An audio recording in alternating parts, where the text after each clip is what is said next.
पातञ्जलयोगसूत्रपाठः प्रथमोऽध्यायः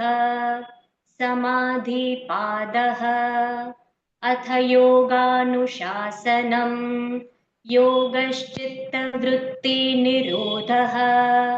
तदा द्रष्टुस्वरूपेवस्थानम् वृत्तिसारूप्यम् इतरत्र वृत्तयः पञ्चतयः क्लिष्टाः प्रमाणविपर्ययविकल्पनिद्रास्मृतयः प्रत्यक्षानुमानागमाः प्रमाणानि विपर्ययो मिथ्याज्ञानम् अतद्रूपप्रतिष्ठम् शब्दज्ञानानुपातिवस्तुशून्यो विकल्पः अभावप्रत्ययालम्बनावृत्तिर्निद्रा अनुभूतविषया सम्प्रमोषस्मृतिः अभ्यासवैराग्याभ्यां तन्निरोधः तत्र स्थितौ यत्नोऽभ्यासः स तु दीर्घकालनैरन्तर्यसत्कारासेवितो दृढभूमिः द्रष्टानुश्रविकविषयवितृष्णस्य वशीकारसंज्ञा वैराग्यम् तत्परं पुरुषख्यातेर्गुणवैतृष्ण्यम् वितर्कविचारानन्दास्मितारूपानुगमात् सम्प्रज्ञातः विरामप्रत्ययाभ्यासपूर्वसंस्कारशेषोऽन्यः भवप्रत्ययो विदेहप्रकृतिलयानाम् श्रद्धा वीर्यस्मृतिसमाधि प्रज्ञापूर्वक इतरेषाम् तीव्रसंवेगानाम् आसन्नः मृदु मध्याधिमात्रत्वात् ततोऽपि विशेषः ईश्वरप्रणिधानाद्वा क्लेशकर्म विपाकाशयैरपरामृष्टः पुरुषविशेष ईश्वरः तत्र निरतिशयं सर्वज्ञबीजम् पूर्वेषाम् अपि गुरुकालेनानवच्छेदात् तस्य वाचकः प्रणवः तज्जपस्तदर्थभावनम्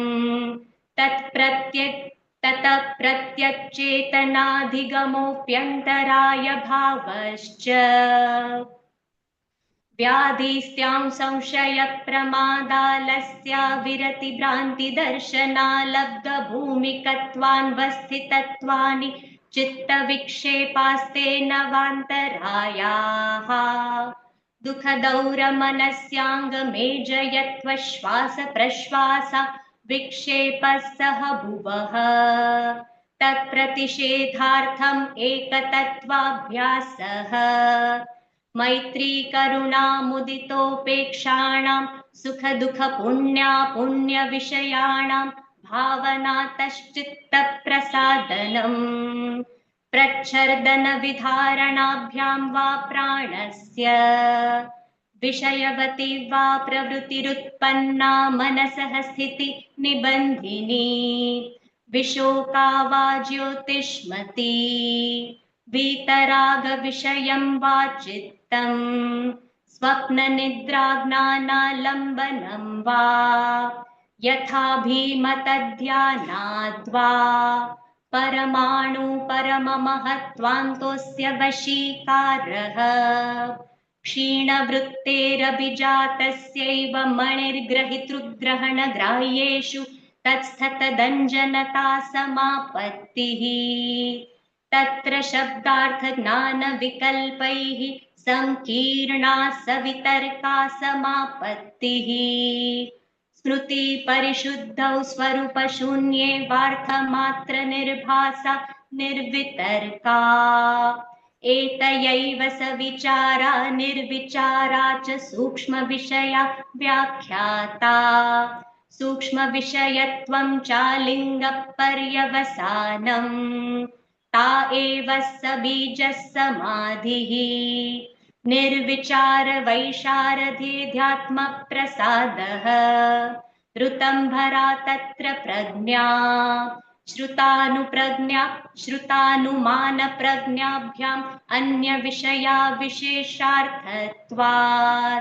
तज्ज संस्कारोऽन्यसंस्कारप्रतिबन्धी तस्यापि निरोधे सर्वनिरोधान् निर्बीजः समाधिः इति समाधिपादः।